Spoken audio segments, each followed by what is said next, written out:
Ce soir, je suis là pour vous raconter une histoire. Il y avait un monsieur en Côte d'Ivoire. Il y avait un monsieur qui était très malade. Très, très, très malade. Très, je dis bien très malade. Et à chaque fois, quand il devait partir à l'hôpital, il demandait l'argent à ses frères. Ses frères disaient, oh, moi j'ai une facture à payer. Oh, moi j'ai, comment on appelle ça là? J'ai telle chose à payer. Moi je veux, ma famille, mon loyer, voilà, la scolarité de mes enfants et tout. C'est une histoire qui m'a été racontée que je raconte. Voilà. Et donc, à chaque fois, quand il est à l'hôpital, il n'y a aucun parent pour payer ses médicaments, payer ses frais d'hospitalisation, payer tout. Parce que nous tous, on sait qu'en Côte d'Ivoire, là-bas, il faut avoir de l'argent, sinon tu ne te soignes pas.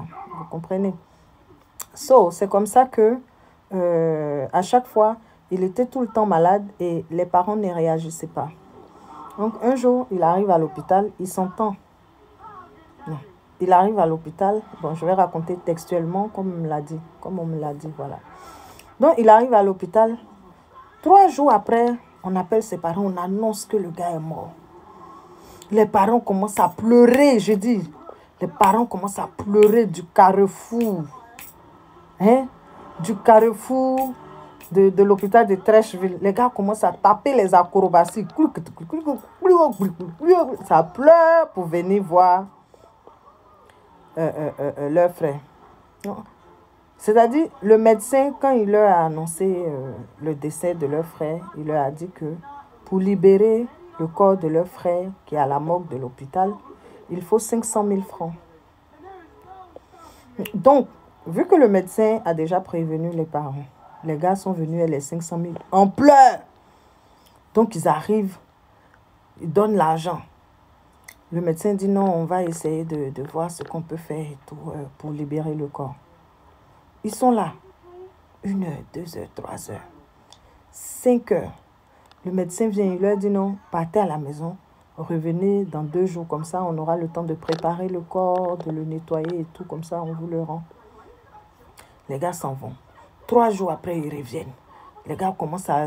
Avant, 3 jours, ils sont restés là-bas. Là. Les gars étaient en train de placer bâche, commander chaise Malaga, chercher à cotiser pour payer mouton, machin et tout pour faire funérailles. Mais pour ça, là, l'argent est sorti. Donc, 3 jours après, vu que le médecin a dit non, qu'il faut qu'ils reviennent dans 3 jours, les gars reviennent dans 3 jours pour venir chercher le corps. N'est-ce pas? Donc, c'est comme ça à leur retour.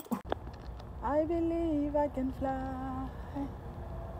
I believe I can touch the sky. Ha! Et quand il fait chaud jusqu'en vent rentre dans ton vlémano, tu believe que you can fly. Ils appellent le médecin. Ils demandent au médecin, ah non, on est venu voir le corps, on est venu prendre le corps pour partir. Le médecin dit, ok, venez dans telle salle. Est-ce que vous comprenez?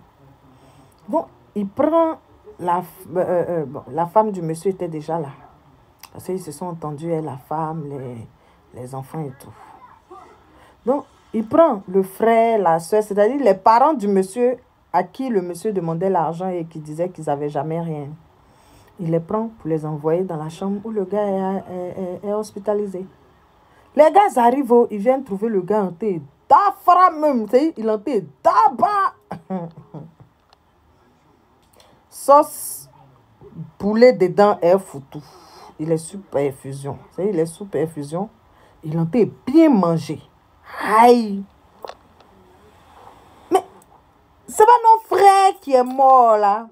Les gars disent, c'est pas notre frère qui est mort. Le médecin dit, si, c'est votre frère qui est mort. Que je vous ai appelé, je vous ai appelé pour dire que votre frère est mort là. C'est lui qui est là. Les gars disent, mais aïe. Mais tu dis, il est mort, on n'a qu'à partir 3 jours en revenir. On revient, on le voit assis, il est en train de manger. Il a bonne mine. Le médecin dit, je me suis entendu avec votre frère. Parce que quand votre frère vous demande l'argent pour se soigner, vous refusez. Quand votre frère vous demande l'argent pour acheter ses médicaments, vous refusez. Acheter son hospitalisation, c'est-à-dire payer ses frais d'hospitalisation, vous refusez. Tout ce qu'il vous demande, même le transport pour venir faire ces injections et tout, vous refusez. Je me suis entendue avec votre frère et sa femme pour vous dire qu'il est mort. Dans la mort, là, vous avez eu l'argent. Ça veut dire que vous avez fait abstraction de votre paiement d'établissement, paiement de loyer, paiement de facture, paiement de carburant. Vous avez fait abstraction de ça dès que je vous ai dit qu'il est mort. Vous avez oublié toutes vos factures, vous avez oublié tous vos problèmes, vous avez déboursé l'argent pour vous occuper de lui. Pourtant, si je vous disais qu'il était en vie, vous auriez dit que vous n'avez pas d'argent, que vous avez des factures à régler, que vous avez des choses à payer pour vous, pour vos familles, pour vos enfants et tout. La morale de l'histoire, c'est que aidons-nous quand nous sommes encore vivants. Aide ton frère quand il est encore vivant. Ce n'est pas quand il est mort que tu vas dire que tu sors 3 000 euros, 10 000 euros, 50 000 euros. Ça ne sert à rien, il s'en fout, il est mort.